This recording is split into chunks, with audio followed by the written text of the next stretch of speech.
I'm gonna be real here. Much like Star Wars in the 1990s, American football wasn't really my jam either. I was a huge baseball fan though, and for good reason. The San Francisco Giants felt like they were on a mission to rebuild their status and get into the high life of 3 World Series championship wins in 2010, 2012, and 2014. Then again, when you consider who we were up against, no wonder we only saw limited postseason success. So yeah, American football, not my thing. But before you hang up, I've called in an expert in this particular field who spent pretty much the entirety of the 90s talking my ear off about offense, defense, the end zone, and field goals. Hi again, YouTube. Did you miss me? Probably not, but I'm back anyway. Yeah, a lot of people after the Star Wars video asked me why I didn't just have my brother voice himself. But he lives in San Diego with his family, and I only see him like 4 times a year. He's not exactly going to drop everything and fly up to San Francisco just because his big sister wants him for a video. And I just love hearing the young voice of this little fluffball again. It really takes me back. Thanks, Rebecca. So yeah, as a dedicated San Francisco 49ers fan, I'm going to give you some of the highlights of West Coast football back in one of the best decades for the sport. While our baseball team was stumbling from season to season, the 49ers were having a blast, maintaining their status as an NFL dynasty for the first half of the decade and remaining a top contender throughout. They were widely considered the best team in football during the 80s and 90s, winning their 5th Super Bowl in 1995. But even if you weren't a San Fran fan, the football season here on the West Coast gave you some fantastic variety, with great contenders, iconic talent, and high-stakes rivalries and NFC championship battles that were super intense. In 1990, the NFL expanded its playoff format, adding more teams and more chances for wild endings, which turned out to be a very good idea almost immediately, even if nobody quite realized just how dramatic things were about to get. Suddenly, more teams had a shot, more games mattered, and every weekend felt like it carried a little extra electricity. The San Francisco 49ers stormed through the regular season at 14-2, playing with the kind of confidence that made it seem like they already knew how everything would end. They looked nearly unstoppable, like a machine that just kept moving forward no matter what anyone tried to do. For a while, it really did feel like they might just keep winning forever, like the rest of the league was just trying to keep up with them. They met the New York Giants in the NFC Championship game at Candlestick Park, which felt like the perfect stage for another chapter in what seemed like an inevitable march to another title. But instead of fireworks and easy scores, the game turned into a tense defensive struggle where every yard felt like it had to be earned the hard way. The Giants managed to pull off a 15-13 win, and the ending felt almost quiet, like the entire stadium had been suddenly hushed. It was the kind of loss that lingered, the kind where you keep replaying moments in your head and wondering how things might have gone differently. That result led to Super Bowl 25, where the Giants faced the Buffalo Bills in one of the most nerve-wracking games anyone had seen. The Giants won 20-19 after Scott Norwood's famous wide right miss on a 47-yard field goal in the final seconds. The ball sailed just outside the upright, and for a moment, everything seemed to freeze before reality set in. It was one of the most suspenseful finishes ever, a game balanced on the smallest of margins, and people said it provided a brief but powerful distraction during the Persian Gulf War, giving viewers something else to focus on, even if just for a few hours. But it wasn't all glorious. Down south in Los Angeles, the Raiders, who had moved from Oakland to L.A. in 1982, initially had success when they won Super Bowl 18 in January 1984, the first and last time a Los Angeles NFL team would win until 2022. Sadly, after that, the Raiders really landed on hard times, and honestly, for the stupidest of reasons. The team's colors, silver and black, became heavily associated with the Los Angeles violent street gang scene, especially after the music group NWA adopted their gear. Around the time of the 1992 Los Angeles riots, the team's image was immediately taken by the media and watchdog groups as having affiliations with drive-by shootings and gang warfare on the streets of Compton, Encino, and West Adams, despite the fact that the team on the field was still seeing success.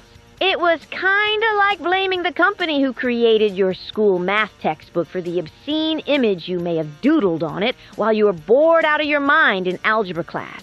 I didn't wear Raiders apparel because I wasn't a fan, but I knew a lot of kids in school in the early 1990s who were banned from wearing shirts, baseball caps, or anything else Raiders related because just wearing their merchandise alone was, to the teachers at least, the equivalent of bringing a gun to school. I remember some kids were told to take off their shirts and put them in their backpacks under threat of detention, and they'd have to borrow a shirt from the Lost and Found or a gym shirt. Honestly, I would have spent the day shirtless out of protest, but since it didn't affect my team, I never ended up in that situation. Anyway, image problems weren't the only thing bothering the Raiders. The Los Angeles Coliseum Commission never gave team owner Al Davis the lucrative package of amenities promised back in 1982 for the Raiders to move to Los Angeles. These had included the assumption that the NFL would eventually approve pay-per-view telecasts for its games, and this would potentially have given the Raiders a virtual TV monopoly in Los Angeles, which was, at the time, the nation's second-largest TV market. Instead, what the Raiders got was a pretty miserable and outdated facility in the 1923-built Coliseum that the commission never renovated, despite the expectation that they would, while the NFL's broadcast contracts never instituted pay-per-view. The Raiders also had a ton of problems due to the location of the Coliseum in Exposition Park, which during the day was usually safe, but at night was like the edge of hell. Drug deals, drive-by shootings, muggings of fans, and car thefts meant people simply didn't want to go there. And the Raiders struggled to sell out their home games, leading to television blackouts in Los Angeles. In the end, the NFL scheduled all of the Raiders' appearances on Monday Night Football as road games after 1985, and wouldn't even consider letting them play Monday night games at the Rams Field in Anaheim. While Davis threatened to move the team from the Coliseum to Irwindale in 1987, words didn't lead to actions, and he and his team would remain stuck at the Coliseum. Eventually, in May 1995, the NFL, in a near-unanimous vote, proposed to move the Raiders to a new stadium built partially at their own dwindling expense for $200 million on the site of the old Hollywood Park racetrack. As you can guess, Davis hated the idea, and with the Coliseum having been damaged in the Northridge earthquake a year earlier, he chose instead to move the team back to Oakland following a renovation of their own Coliseum, and Los Angeles was left without an NFL team for 20 years. I know this has been a little bit of a digression, but I just wanted to highlight how sleazy the NFL could be back in the day. Not like any of that has changed since the 1990s. Anyway, in 1991, the West Coast kept buzzing with activity and possibility. Before their move back to Oakland, the Raiders added big names like Ronnie Lott, bringing experience and intensity to a team that always seemed to carry a certain edge. The San Diego Chargers kept trying to find consistency, showing flashes of potential, but struggling to put everything together week after week. Up and down the coast, there was a sense that something was building, even if it hadn't fully come together yet. Meanwhile, the season ended with the Washington Redskins beating Buffalo 37-24 in Super Bowl 26. It was Buffalo's second straight Super Bowl loss, and even though they were clearly one of the best teams in the league, it started to feel like something strange and slightly cruel was happening. Getting that close twice and falling short both times made their success feel almost bittersweet, like they were chasing something that kept slipping away at the last second. In 1992, football made its way right into Southern California's biggest stage when Super Bowl 27 was played at the Rose Bowl, which felt like a perfect match between a huge game and a huge setting. The Dallas Cowboys crushed the Bills 52-17 in a performance that was as dominant as it was relentless, and the game included one of the most famous bloopers ever. Leon Lett returned a fumble and seemed to have an easy touchdown, but as he slowed down to celebrate just before crossing the goal line, Don Beebe sprinted from behind and knocked the ball out of his hands. It was shocking, a reminder that in football you really do have to play all the way to the end of every single play. Earlier that postseason, something even crazier had happened in the AFC wildcard round, something that almost sounded made up. Buffalo trailed Houston 35-3 early in the third quarter, which sounded less like a football game and more like a scoreboard error. But then everything changed. The Bills scored 5 unanswered touchdowns, somehow flipping the entire game around, taking a 38-35 lead, and eventually winning 41-38 in overtime on a field goal by Steve Christie. It became known simply as the comeback. And even now, it feels impossible, like one of those stories that would seem unrealistic if it happened in a movie. In 1993, things got even busier, not just on the field, but behind the scenes as well. Free agency changed how teams built their rosters, and suddenly players could move around more easily, which made everything feel less predictable and more dynamic. Teams could reshape themselves faster, and fans had to keep up with new faces in new places, which made the whole league feel like it was constantly shifting. The San Francisco 49ers went 10-6 and stayed strong contenders, still carrying that sense that they could beat anyone on the right day. The Los Angeles Raiders and San Diego Chargers kept the AFC West competitive, with games that often felt tough, physical, and close. Out on the West Coast, there was always a sense of pride in those matchups, like every win mattered just a little bit more. The season ended with the Cowboys beating Buffalo again in Super Bowl 28, 30-13, marking the 4th straight Super Bowl loss for the Bills. By that point, it almost felt unreal, like watching the same ending happen over and over again. It was impressive just to reach that many Super Bowls in a row, something almost no team had ever done. But the repeated losses gave it a tragic edge, like a story that kept building toward a happy ending that never quite arrived. In 1994, everything seemed to point west, almost like the entire football universe had tilted in that direction for a while. The San Francisco 49ers were not just good, they were stacked in a way that made them feel inevitable. Like you could already picture them playing in January before the season had even really settled in. They scored 505 points in the regular season, which is such a huge number that it almost sounds made up, especially when you imagine defenses trying to stop them week after week and mostly failing.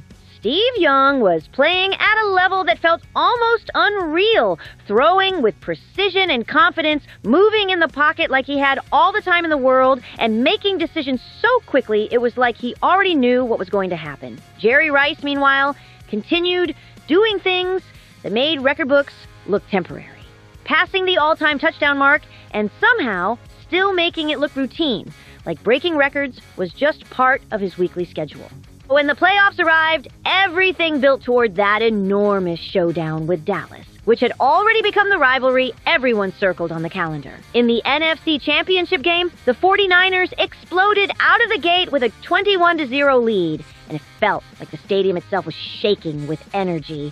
Dallas tried to fight back because of course they did, but San Francisco held firm and won 38-28, sending them to the Super Bowl in a way that felt both dramatic and completely deserved. Then came Super Bowl 29, a matchup that kept things on the West Coast in spirit, even if it was played far away. The 49ers faced the San Diego Chargers and won 49-26 in a game that quickly turned into a showcase. Steve Young threw 6 touchdown passes, which didn't just break records, it felt like he was making a statement, almost like he had been waiting for that exact moment to prove something. By the end of the game, it was clear that San Francisco wasn't just the best team that season, they were something special, standing once again at the very top of football. But, and it's a big but, and I'm not just talking about Rebecca's big butt, Careful, Tony, or I'll have you replaced with a dial tone. Okay. Anyway, the 49ers' year of glory in 1994 didn't fly over so easily.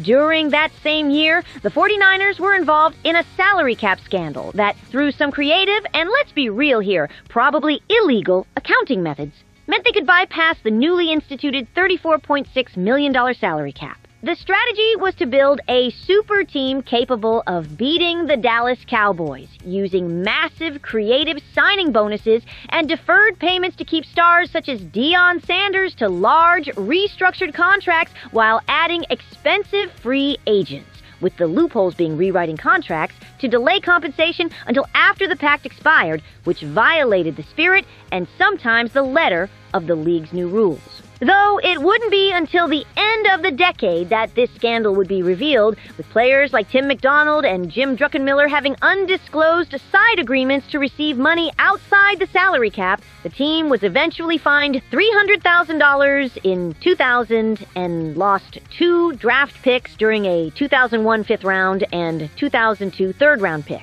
I'll admit, not exactly the Watergate scandal of the NFL, but just a little reminder that even your favorite teams can get up to some dirty business. Anyway, in 1995, the league grew bigger, expanding to 30 teams, which sounded exciting and important. But out on the West Coast, we were having some major organizational problems.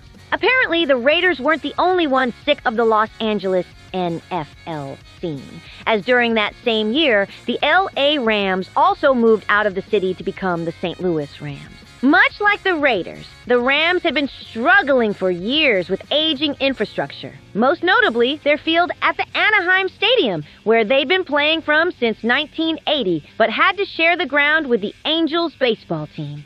Again, much like the Coliseum, the stadium, dating back to 1966, had not been renovated since it opened and was basically falling apart.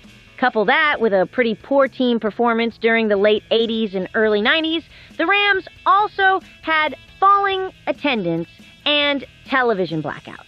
In the end, St. Louis offered a lucrative taxpayer-backed deal that included a new stadium and significant financial incentives, which California cities were unwilling to match, and the Rams played their last game in Los Angeles on Christmas Eve, 1994, losing 24-21 to the Washington Redskins in front of only 25,750 fans in attendance at Anaheim Stadium. As I said earlier, with that and the Raiders moving out in 1995, Los Angeles, America's second largest city, would be left without an NFL team for 20 years until the Rams moved back to LA in January 2016, when the team broke its lease with St. Louis after the stadium failed to meet agreed-upon quality standards. While team owner Stan Kroenke wanted to move the team back to the massive Los Angeles media market and develop the Inglewood Project, which resulted in the creation of the SoFi Stadium, which ironically was built on the former site of the Hollywood Park racetrack the Raiders almost picked up the tab for. So yeah, Los Angeles, a city built on extreme wealth and glamour, but had to go through all this trouble with the NFL because it couldn't invest even a smidgen of its limitless fortune into renovating 2 stinking football stadiums. That's the City of Angels for you folks. But going back to 1995, the San Francisco 49ers were still strong, finishing 11-5 and continuing to look like contenders. But this time, things didn't quite fall into place the way they had the year before. The playoffs ended sooner than expected for them, which felt disappointing given how high expectations were. Meanwhile, the Dallas Cowboys continued their run of dominance, defeating the Pittsburgh Steelers 27-17 in Super Bowl 30. It was another reminder that even in a decade full of great teams, a few seem to keep finding their way back to the biggest stage. In 1996, the league somehow became even more complicated in a way that only the NFL could manage. The Cleveland Browns moved to Baltimore, but at the same time, they didn't really move because their name, colors, and history stayed behind in Cleveland. It was the kind of situation that made people stop and try to explain it, only to get more confused as they kept talking. While all of that was happening off the field, the games themselves kept delivering drama. The San Francisco 49ers once again had a strong season at 12-4, looking like a team that could go all the way. But their journey ended in the playoffs against Green Bay, which was becoming a frustrating pattern. The Green Bay Packers went on to win Super Bowl 31, defeating the New England Patriots 35-21, powered by big plays and momentum that seemed to build with every quarter. Out west, the San Diego Chargers and Oakland Raiders continued to battle in the AFC West, trading wins and trying to keep pace in a division that was always competitive but never predictable. They had moments of promise, flashes where it looked like one of them might break through, but neither quite reached the top that season. Still, the West Coast remained an important part of the league's story, full of talent, movement, and the sense that something big could happen at any time. even if it didn't always happen right away.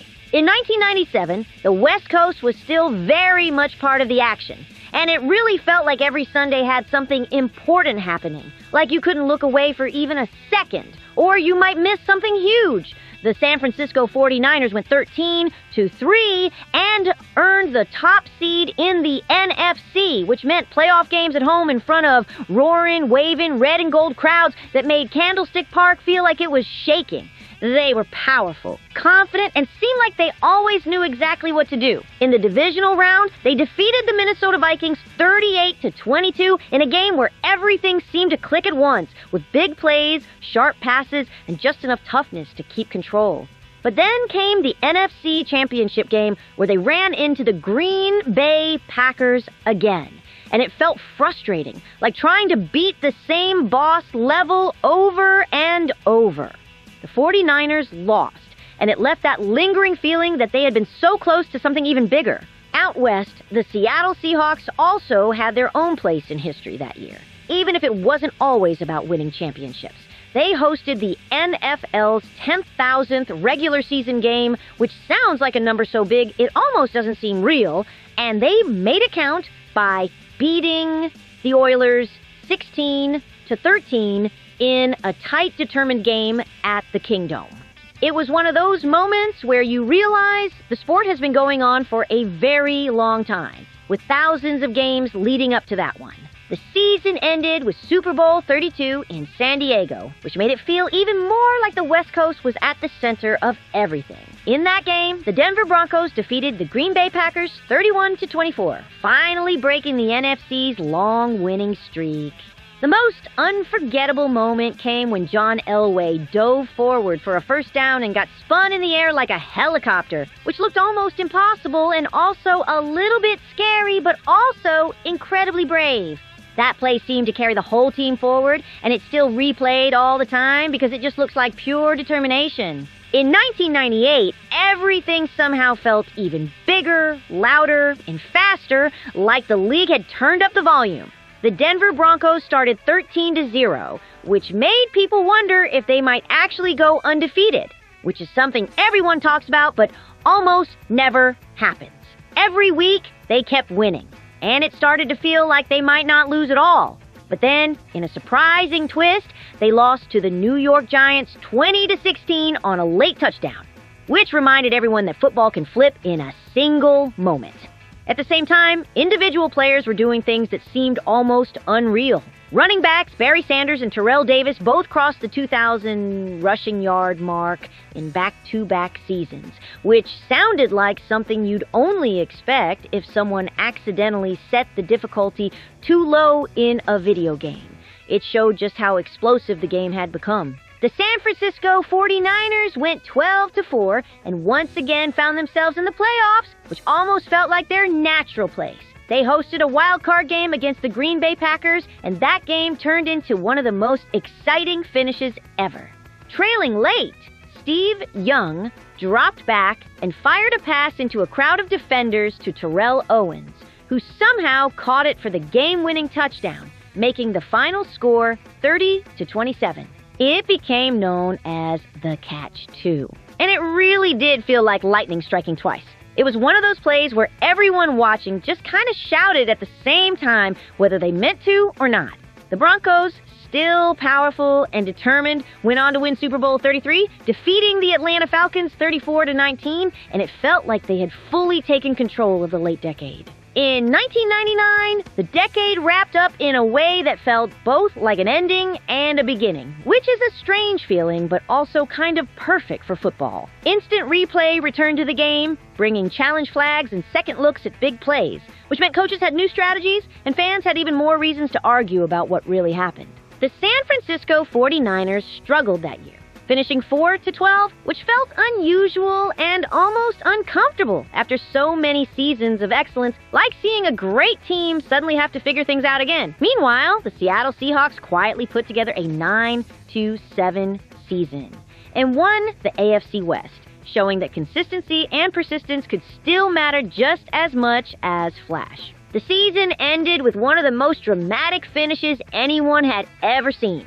In Super Bowl 34, the St. Louis Rams defeated the Tennessee Titans 23-16. But the score alone doesn't tell the whole story. On the final play, the Titans reached the 1-yard line, just 1 yard away from tying the game, and then were stopped just 1 yard short.